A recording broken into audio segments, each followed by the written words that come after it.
Puji Tuhan, saudara-saudari yang terkasih, senang kembali saya dapat menjumpai Anda semua. Kali ini kita akan bersama-sama belajar dan kita akan bersama-sama menikmati satu kebenaran tentang Kristus. Ya, kebenaran tentang Kristus.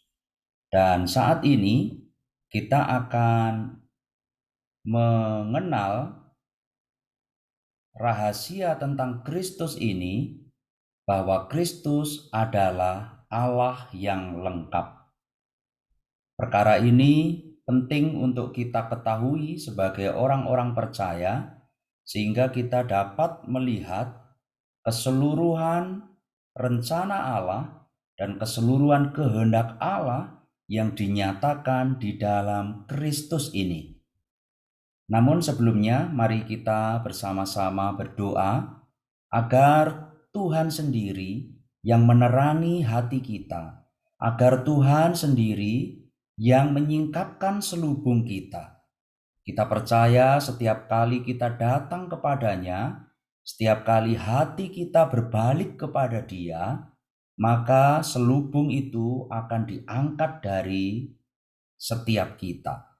Sehingga kita akan dibawa lebih jelas lagi melihat, lebih jelas lagi memandang, dan kita akan semakin mengenal Dia.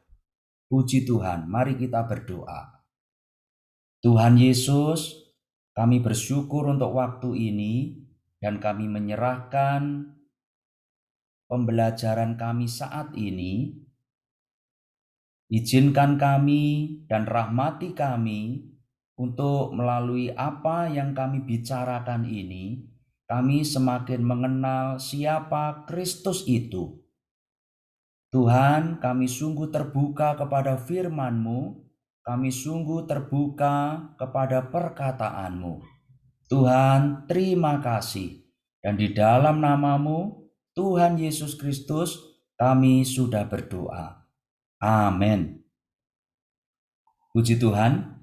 Saudara-saudari, Kristus Allah yang lengkap. Kita akan melihat rahasia mengalami Kristus. Kristus adalah fokus, inti dari seluruh Alkitab.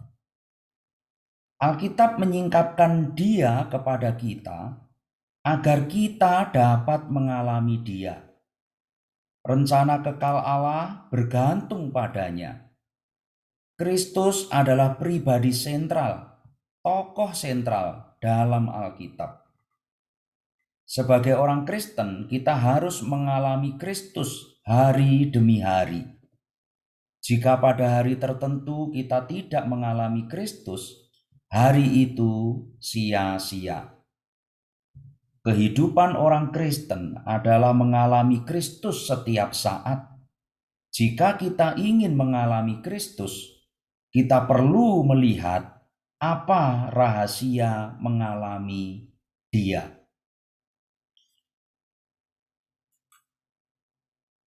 Saudara-saudari, kita perlu menerima wahyu mengenai persona Kristus. Untuk mengalami Kristus, pertama-tama kita perlu menerima wahyu tentang personanya. Alkitab dan seluruh sejarah umat manusia memberitahu kita bahwa Kristus adalah persona yang menakjubkan.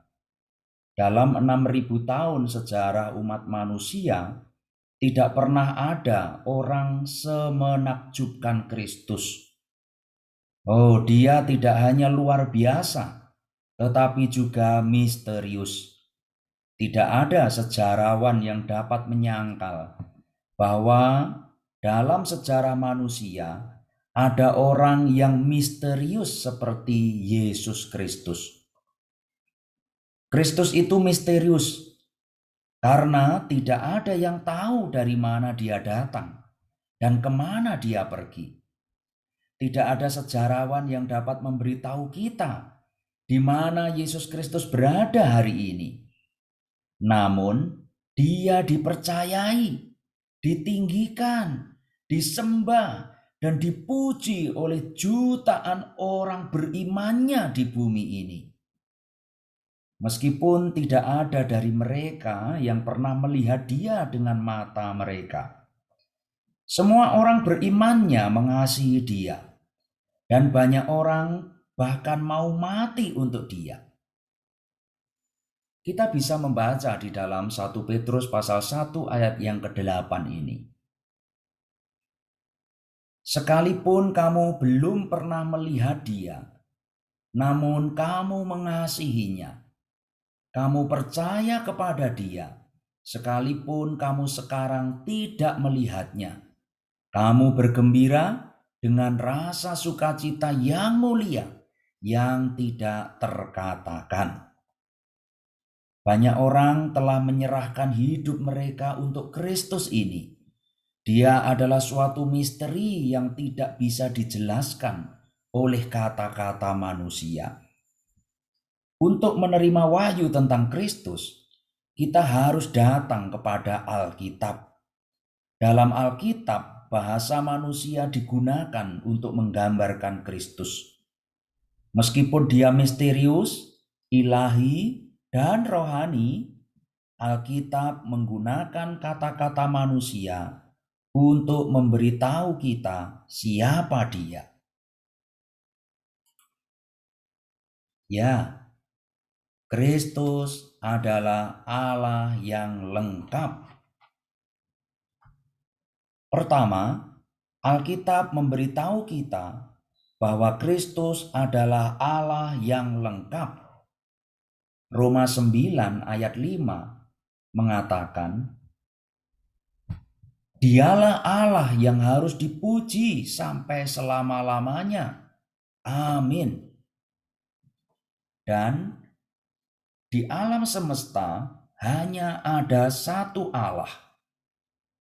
Itu kita baca di dalam Yesaya pasal 45 ayat 5. Akulah Tuhan dan tidak ada yang lain.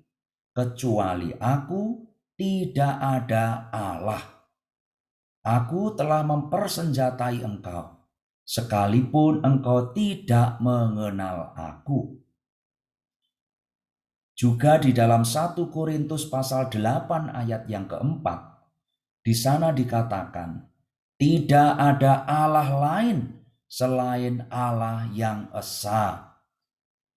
Juga di dalam 1 Timotius pasal 2 ayat 5, karena Allah itu esa, dan esa pula pengantara antara Allah dan manusia, yaitu manusia Kristus Yesus.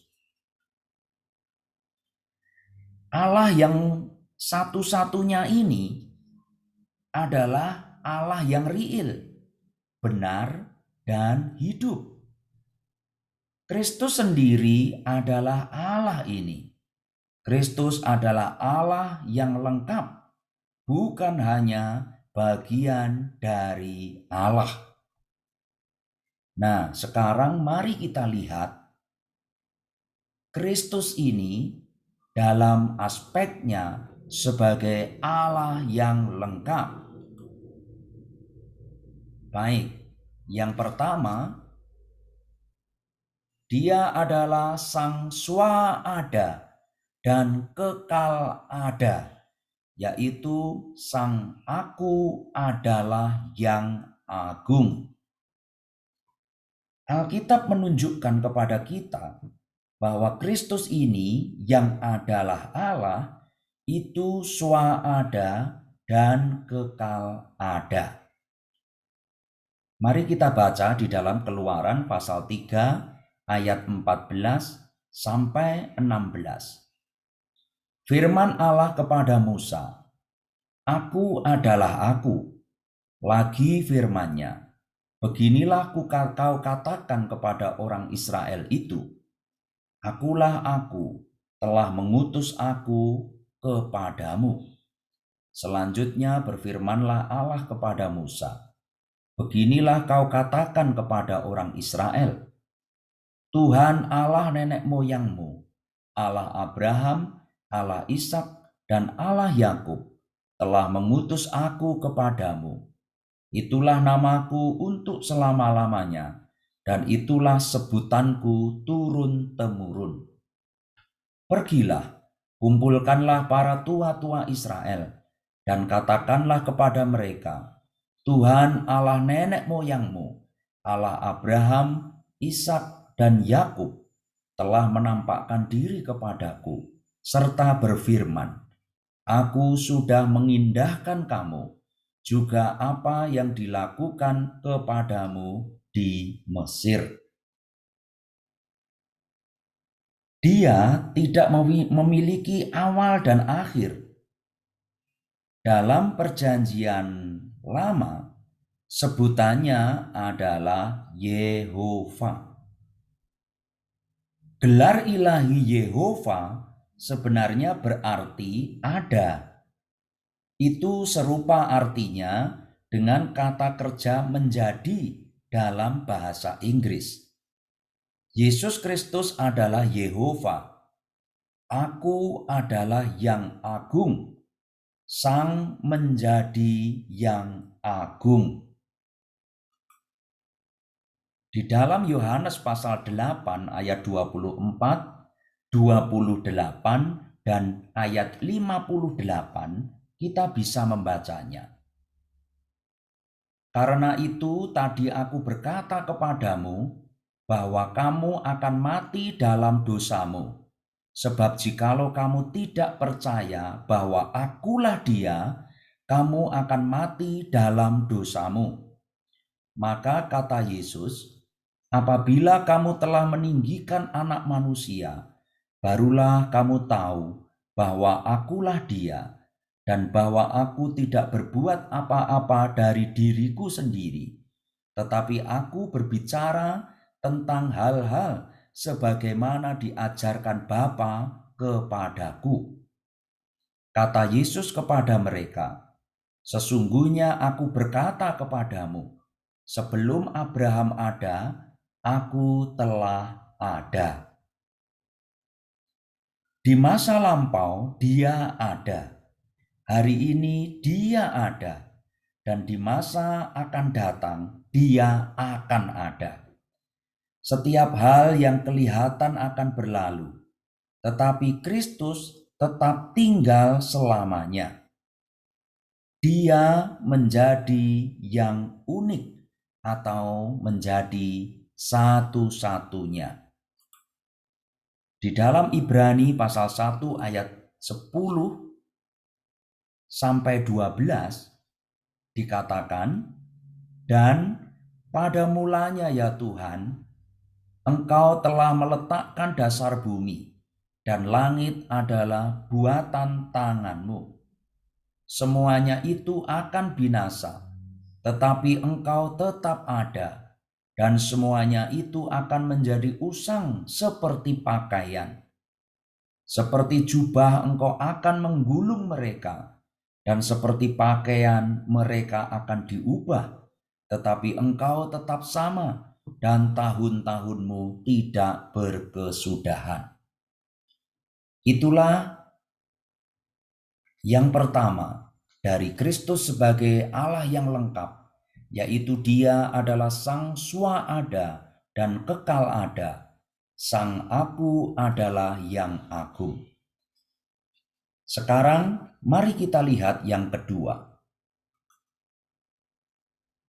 Yang kedua, Kristus adalah Yehova, Allah Tritunggal, Bapa, Putra, dan Roh.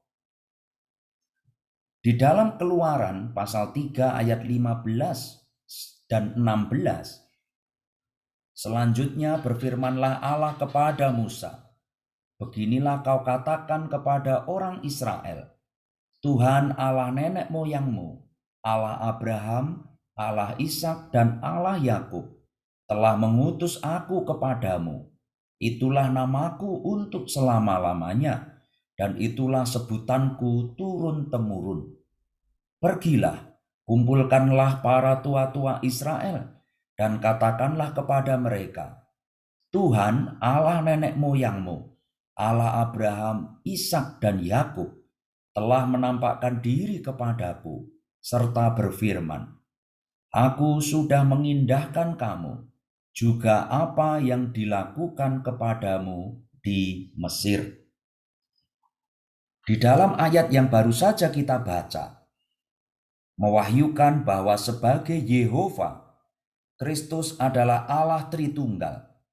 Istilah Allah Tritunggal tidak berarti bahwa ada 3 Allah. Ini berarti bahwa satu-satunya Allah yang satu-satunya itu adalah Tritunggal. Dia adalah Allah 3-1. Dia adalah 1 namun 3 dan 3 namun 1. Dia adalah satu Allah sebagai Bapa, Putra, dan Roh. Ini bisa kita baca di dalam Matius pasal 28 ayat 19. Karena itu pergilah, jadikanlah semua bangsa muridku, dan baptislah mereka dalam nama Bapa dan Anak dan Roh Kudus. Ini adalah misteri yang tidak bisa kita jelaskan. Kita tidak bisa menjelaskan bagaimana seseorang bisa menjadi 3 dan 3 bisa menjadi 1. Kristus adalah Allah yang unik, namun Ia adalah Bapa, Putra, dan Roh. Baik, kita akan melihat yang ketiga. Kristus sebagai firman yang kekal, diri Allah sendiri. Yohanes pasal 1 ayat 1. Pada mulanya ada firman. Firman itu bersama-sama dengan Allah, dan firman itu adalah Allah. Dalam ayat ini, Kristus diwahyukan sebagai firman yang kekal, yang adalah diri Allah sendiri. Yang keempat, Kristus adalah pencipta. Alkitab juga menyatakan bahwa Kristus adalah pencipta. Ibrani pasal 1 ayat 10. Dan pada mulanya ya Tuhan, Engkau telah meletakkan dasar bumi, dan langit adalah buatan tangan-Mu. Alam semesta adalah ciptaannya. Di dalam Kolose pasal 1 ayat 16. Karena di dalam Dialah telah diciptakan segala sesuatu yang ada di surga dan yang ada di bumi, baik kerajaan, baik pemerintah, yang kelihatan dan yang tidak kelihatan, baik singgasana maupun penguasa, segala sesuatu diciptakan oleh Dia dan untuk Dia. Dia menciptakan langit dan bumi. Dia menciptakan miliaran benda di alam semesta. Dan Dia menciptakan umat manusia, termasuk Anda dan saya. Yang kelima, Kristus adalah Putra Allah. Kristus adalah Allah, dan Ia juga Putra Allah. Yohanes 1 ayat 18.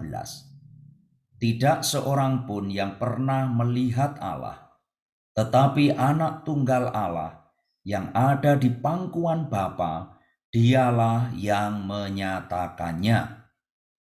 Yohanes pasal 3 ayat 16.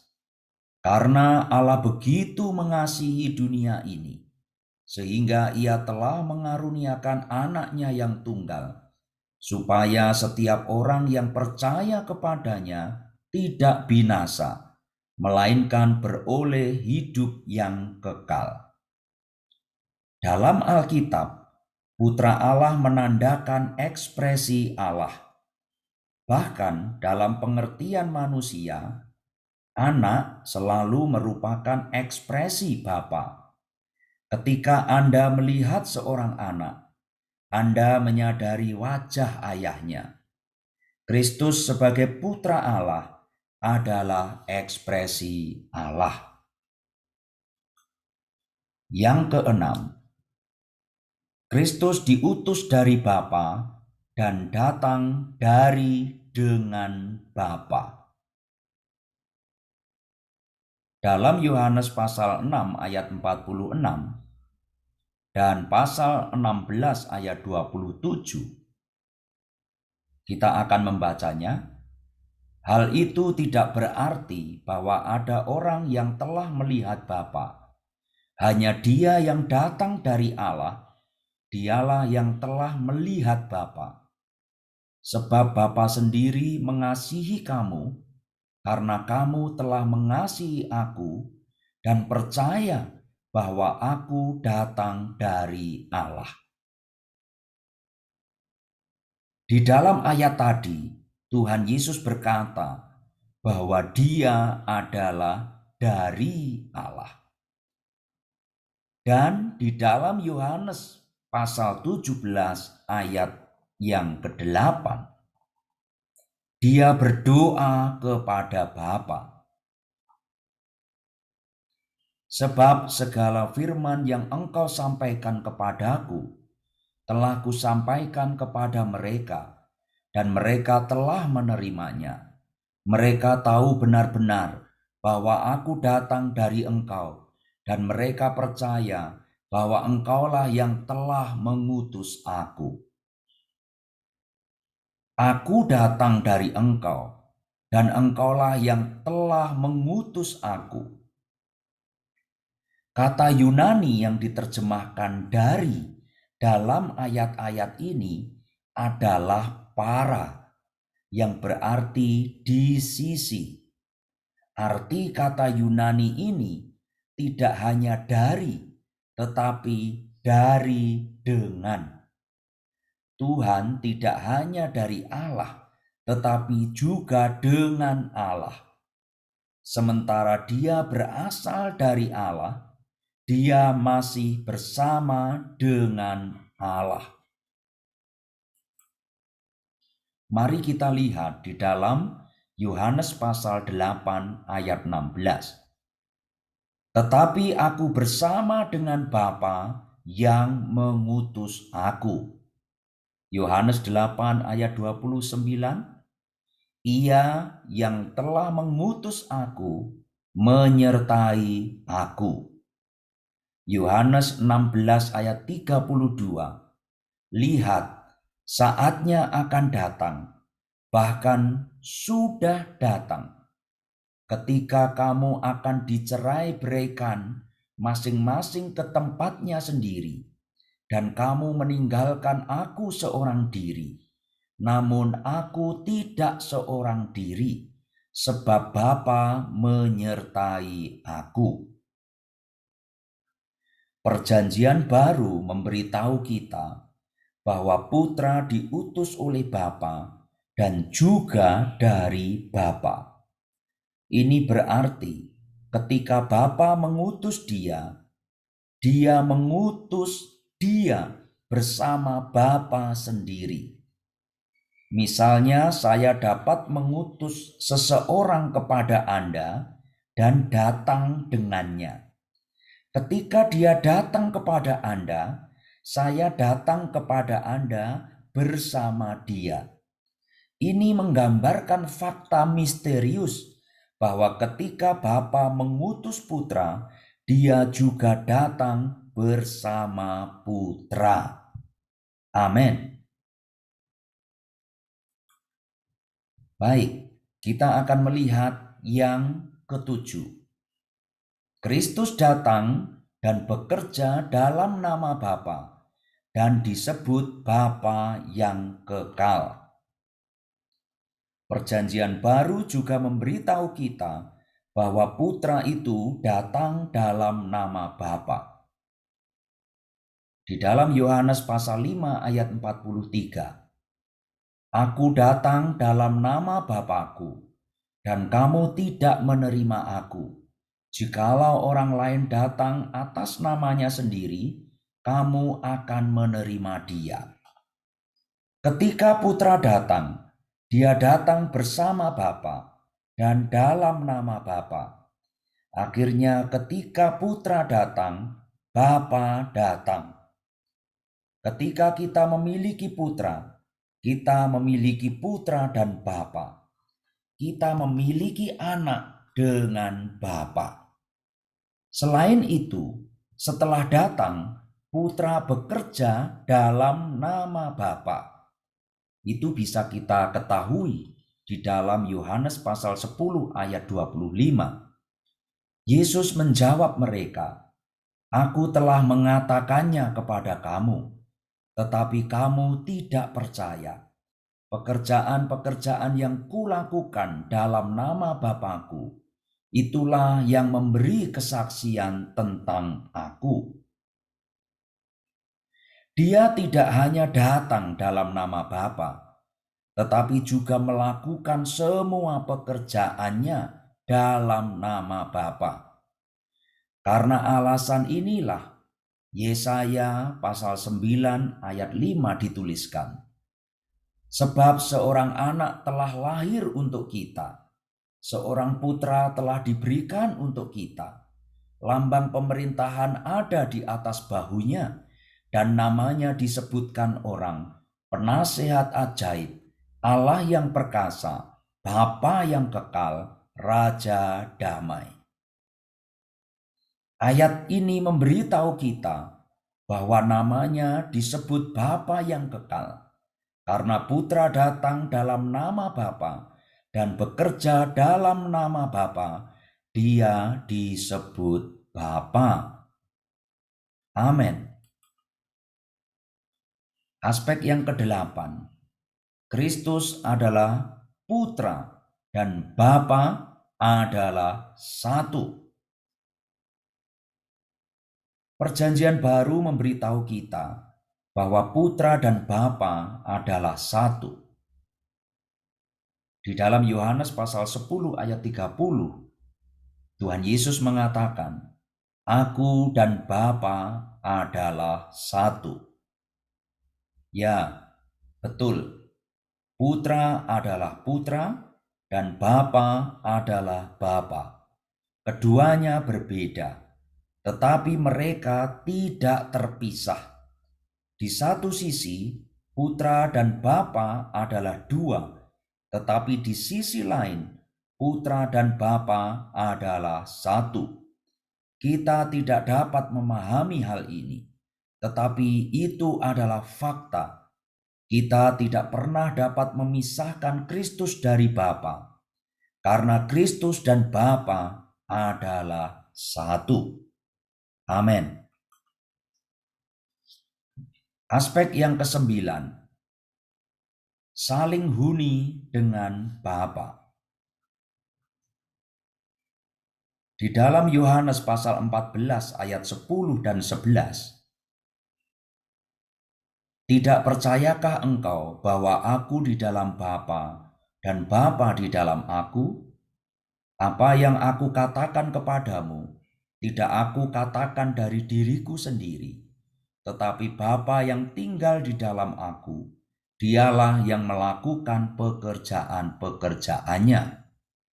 Percayalah kepadaku bahwa aku di dalam Bapa dan Bapa di dalam aku. Atau setidak-tidaknya percayalah karena pekerjaan-pekerjaan itu sendiri." Melalui perkataan ini, Tuhan memberitahu kita bahwa Dia ada di dalam Bapa dan Bapa ada di dalam Dia. Dalam istilah teologis, ini disebut sebagai saling huni. Saling huni berarti dua orang eksis atau tinggal di dalam satu sama lain. Putra menyatakan bahwa dia ada di dalam Bapa dan Bapa ada di dalam dia. Keduanya saling huni. Mereka tinggal di dalam satu sama lain. Ini di luar pemahaman kita, tetapi tetap saja itu adalah fakta. Amin.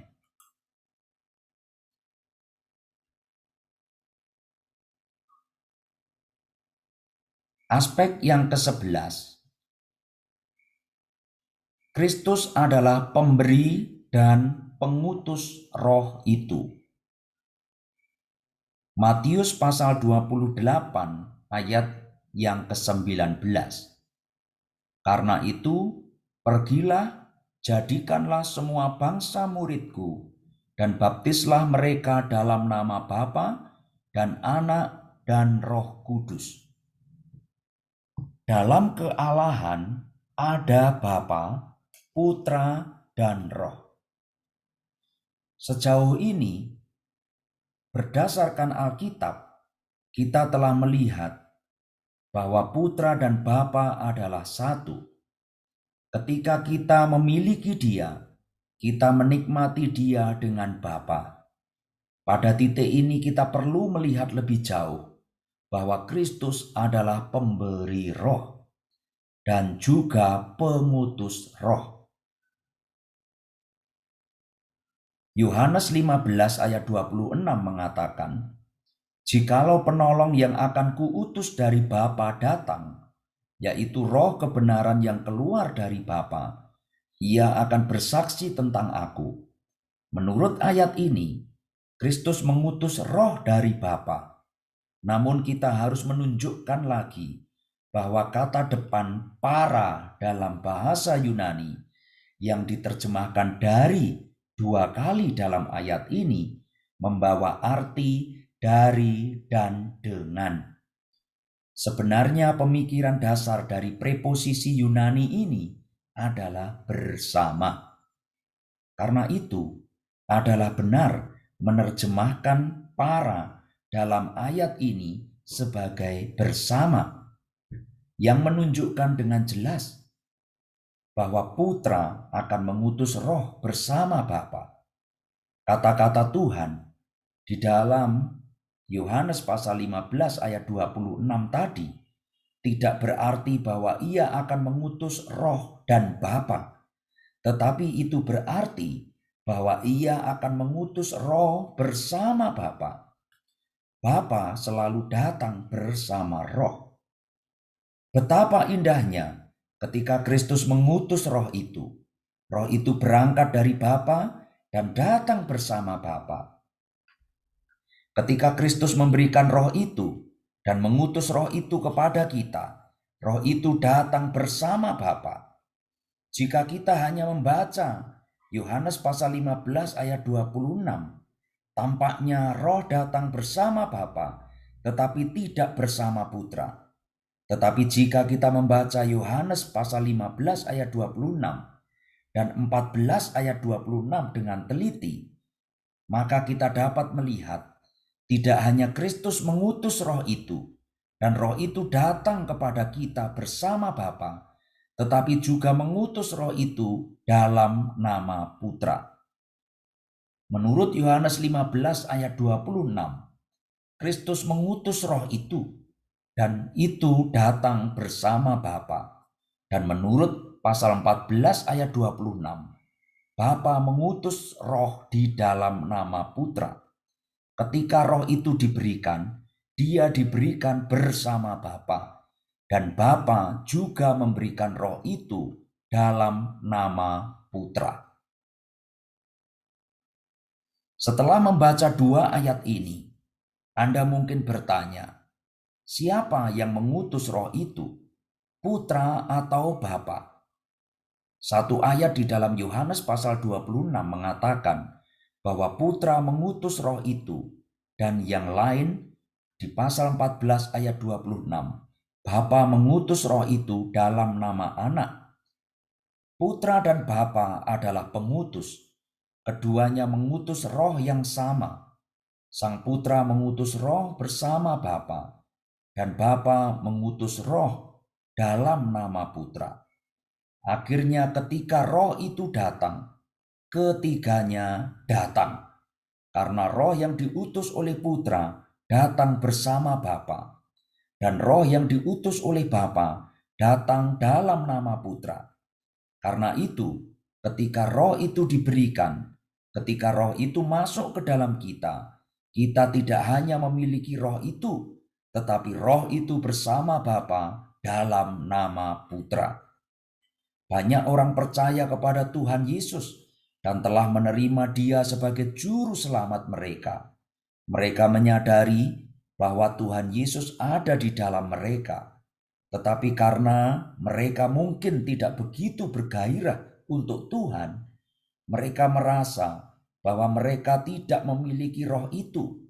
Bagi mereka, Tuhan yang mereka percayai dan yang mereka terima hanyalah juru selamat, tetapi bukan roh itu. Tuhan hanya memenuhi syarat untuk mati bagi mereka di kayu salib, untuk menebus mereka dan untuk menyelamatkan mereka. Tetapi Dia tidak dapat menginspirasi mereka dan membuat mereka bergairah untuk Dia. Dalam konsepsi mereka, mereka memiliki Kristus, tetapi mereka tidak memiliki roh itu. Menurut pemikiran mereka, roh itu ada di luar mereka, dan mereka masih perlu menerima roh itu terpisah dari Kristus. Sebenarnya Kristus selalu bersama Bapa, dan Bapa selalu bersama roh itu. Ketiganya berbeda, tetapi mereka tidak terpisah.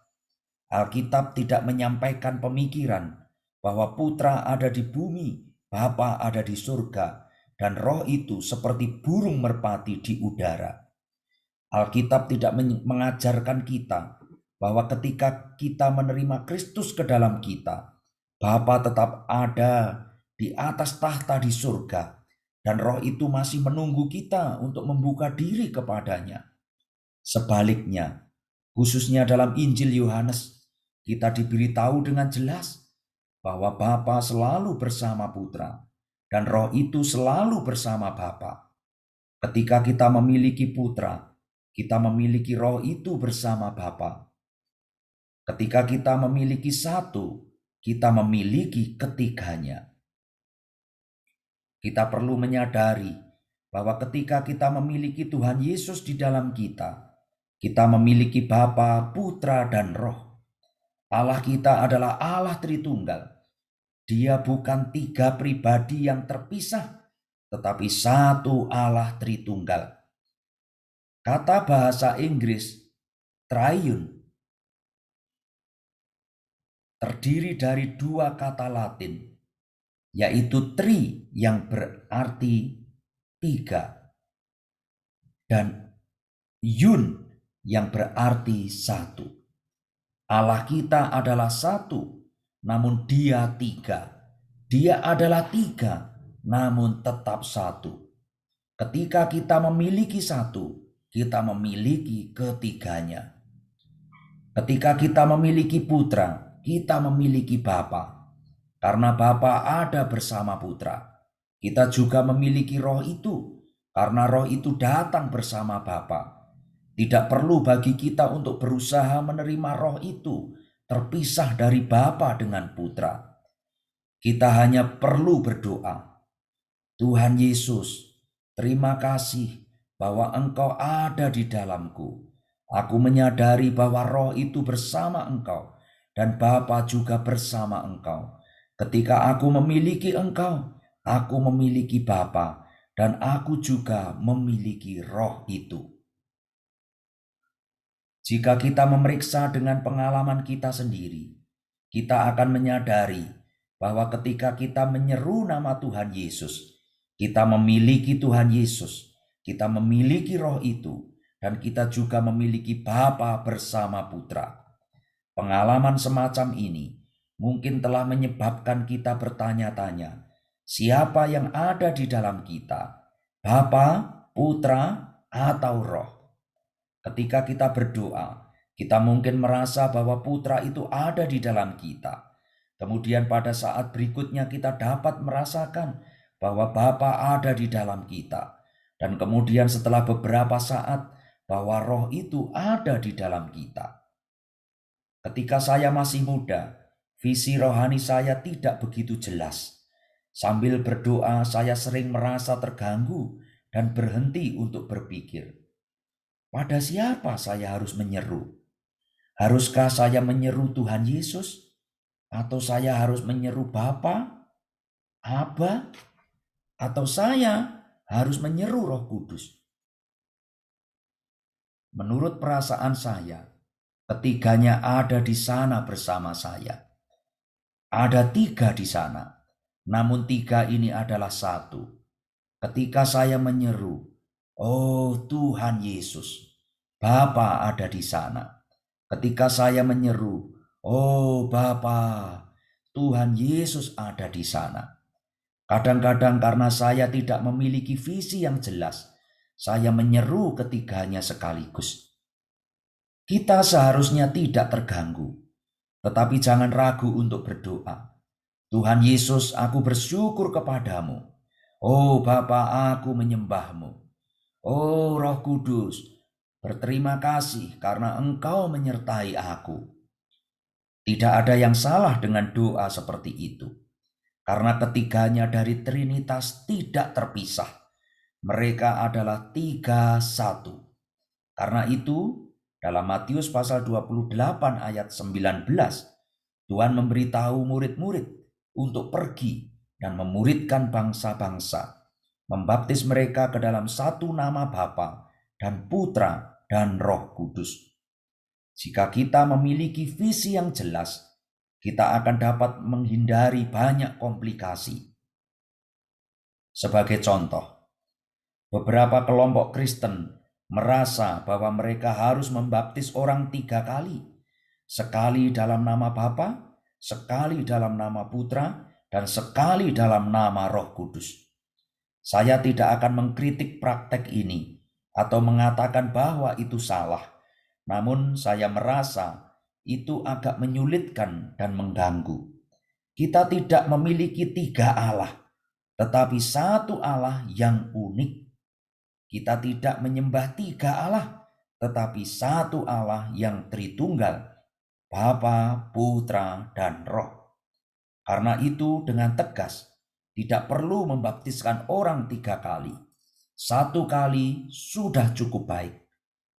Saya mengatakan ini untuk menggambarkan bagaimana kita memerlukan visi yang jelas mengenai persona Kristus. Kristus kita adalah Al-Muhid. Dia adalah Allah yang lengkap. Dan Allah kita adalah Tritunggal, Bapa, Putra, dan Roh. Kita tidak memiliki tiga Allah. Kita hanya memiliki satu Allah, yaitu Bapa, Putra, dan Roh. Haleluya. Allah yang satu-satunya ini adalah Kristus. Kita perlu menyadari bahwa ketika kita mengalami Dia, kita mengalami Allah Tritunggal. Kita tidak hanya mengalami Yesus Kristus, tetapi kita mengalami Allah Tritunggal yang lengkap. Amin. Puji Tuhan, saudara-saudari, sebelum kita lanjutkan, saya terlebih dahulu akan menyampaikan permohonan maaf karena ada kesalahan penayangan. Yang baru saja kita nikmati adalah aspek yang ke-11 dari Kristus.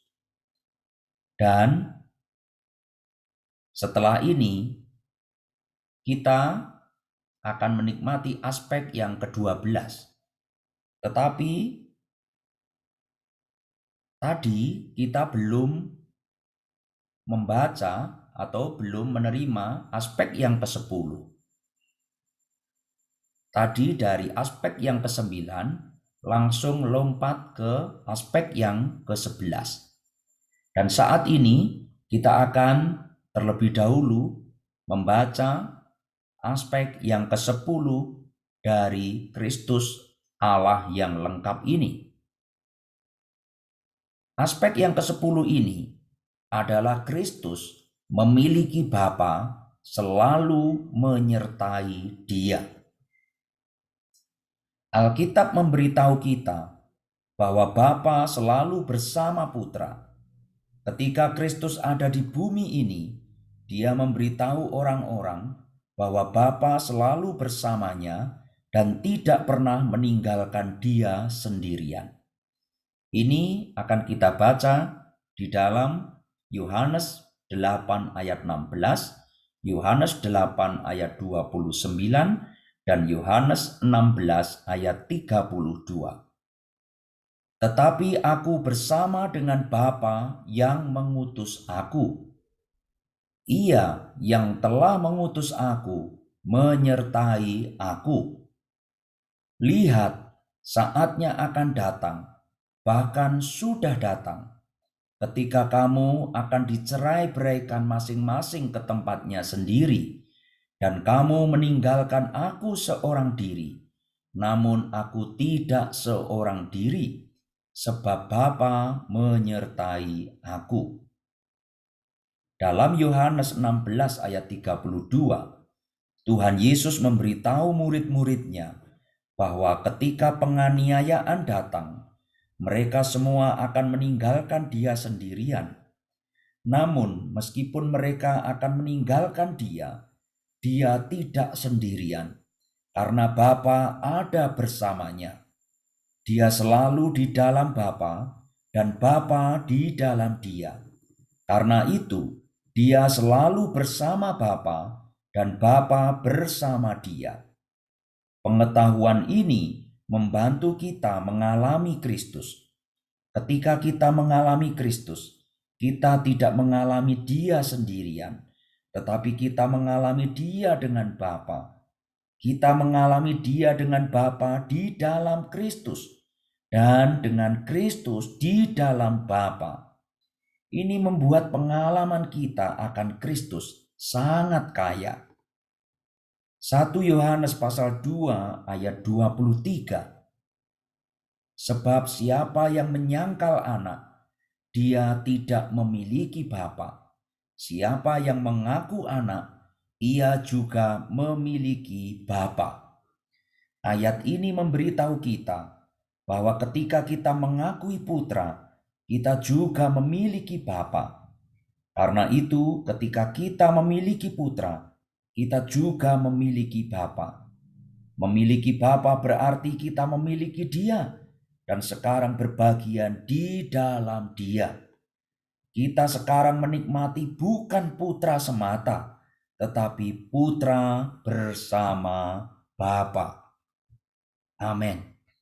Demikian aspek yang ke-10. Dan ini tadi adalah aspek yang ke-11 yang sudah kita baca bersama-sama.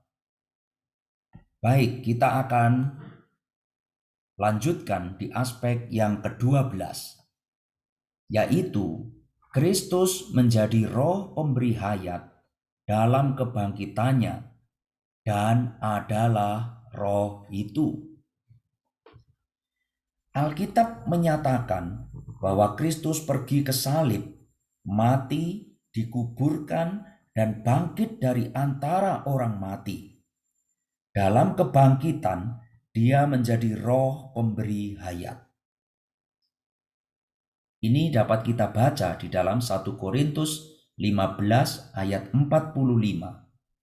Seperti ada tertulis, manusia pertama, Adam, menjadi makhluk yang hidup, tetapi Adam yang terakhir menjadi roh yang menghidupkan.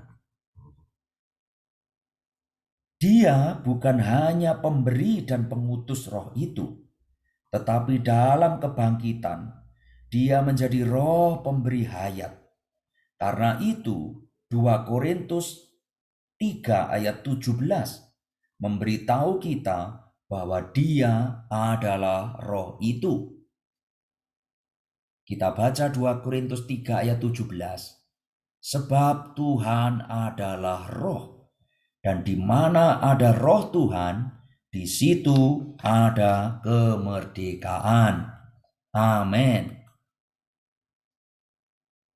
Baik, kita lanjut aspek ke-13 dari Kristus yang adalah Alfa dan Omega, yang pertama dan yang terkemudian, yang awal dan yang akhir. Dalam kitab Wahyu, kitab terakhir dari Alkitab, Tuhan menyatakan bahwa Kristus adalah Alfa dan Omega. Wahyu 22 ayat 13. Akulah Alfa dan Omega, yang pertama dan yang terkemudian, yang awal dan yang akhir. Alfa dan Omega adalah huruf pertama dan terakhir dari alfabet Yunani, mengatakan bahwa Kristus adalah Alfa dan Omega, berarti bahwa Dia adalah setiap huruf dalam alfabet. Dia bukan hanya huruf pertama dan terakhir, tetapi Kristus adalah setiap huruf. Karena itu, dalam Wahyu 22 ayat 13, Tuhan terus menyatakan bahwa Dia adalah yang pertama dan yang terkemudian, dan Dia adalah yang awal dan yang akhir. Ini berarti bahwa Dia adalah Al-Muhid. Dia adalah ke-24 huruf alfabet Yunani, dan Dia adalah setiap kata yang disusun dengan alfabet ini. Selain itu, Dia adalah setiap kalimat yang disusun dengan semua kata, dan terlebih lagi, Dia adalah seluruh karangan yang disusun dengan semua kalimat. Akhirnya, seluruh karangan ini hanyalah Kristus. Kristus yang Al-Muhid. Amin. Aspek ke-14. Kristus hayat yang kekal. 1 Yohanes 1 ayat 2. Hidup itu telah dinyatakan dan kami telah melihatnya, dan sekarang kami bersaksi dan memberitakan kepada kamu tentang hidup kekal yang ada bersama-sama dengan Bapa dan telah dinyatakan kepada kami. Kristus yang Al-Muhid demikian adalah hayat yang kekal. Kristus adalah hayat yang kekal bagi kita dan untuk kita, agar kita dapat mengalami Dia. Haleluya. Amin. Aspek yang ke-15. Kristus adalah misteri Allah. Kolose pasal 2 ayat 2. Supaya hati mereka terhibur dan mereka bersatu dalam kasih, sehingga mereka memperoleh segala kekayaan dan keyakinan pengertian dan mengenal rahasia Allah, yaitu Kristus. Memberitahu kita ayat tadi bahwa Kristus adalah misteri Allah. Allah itu misterius. Allah sendiri adalah sebuah misteri, dan misteri ini sepenuhnya diwahyukan oleh Kristus dan di dalam Kristus. Bahwa Kristus adalah misteri Allah menunjukkan bahwa jika kita damba mengenal Allah, kita harus mengenal Kristus. Kristus adalah definisi dan penjelasan tentang Allah. Kristus juga merupakan ekspresi Allah. Segala sesuatu yang menyangkut Allah ada di dalam Kristus. Amin. Kita akan membaca aspek yang terakhir. Aspek yang ke-16, yaitu Kristus, perwujudan Allah Tritunggal. Kolose pasal 2 ayat 9. Sebab dalam Dialah berdiam secara jasmaniah seluruh kepenuhan keilahian. Kristus adalah perwujudan Allah Tritunggal. Kolose 2 ayat 9 tadi memberitahu kita bahwa di dalam Kristus berdiam secara jasmaniah seluruh kepenuhan kealahan. Seluruh kepenuhan kealahan mengacu kepada Trinitas, Bapa, Putra, dan Roh. Trinitas ilahi adalah kepenuhan kealahan, dan kepenuhan kealahan ini ada di dalam Kristus. Karena itu, Kristus adalah perwujudan Allah Tritunggal, Bapa, Putra, dan Roh. Semua diwujudkan di dalam Kristus. Kristus, penebus kita dan juru selamat kita, adalah Al-Muhid. Sebagai Sang Al-Muhid demikian, Ia adalah Allah yang lengkap. Kita perlu meluangkan banyak waktu untuk masuk ke dalam makna dari semua rincian sebelumnya mengenai persona Kristus, sampai kita sepenuhnya dijenuhi dan terbenam dalam hal-hal ini. Kemudian kita akan menyadari bahwa Allah Tritunggal, Bapa, Putra, dan Roh adalah satu Allah yang diwujudkan dalam persona Kristus. Ketika kita menerima Kristus, kita menerima Allah Tritunggal. Ketika kita menerima Kristus, ketika kita menikmati Kristus, kita menikmati Allah Tritunggal. Dan ketika kita mengalami Kristus, kita mengalami Bapa, Putra, dan Roh. Oh saudara-saudari, betapa menakjubkannya hal ini. Puji Tuhan, firman Tuhan sudah memberitahu kita 16 aspek dari Kristus sebagai Allah yang lengkap.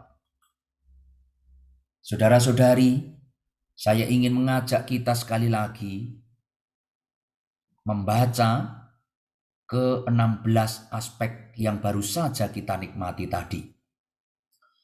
Saudara-saudari, meskipun Anda semua berada di rumah atau dimanapun Anda berada saat ini, silahkan melihat ke arah gadget Anda, HP Anda, atau ke media tempat Anda memutar video ini, dan Anda bisa memperlebar layarnya sehingga tulisan ini bisa kita baca dengan lebih jelas.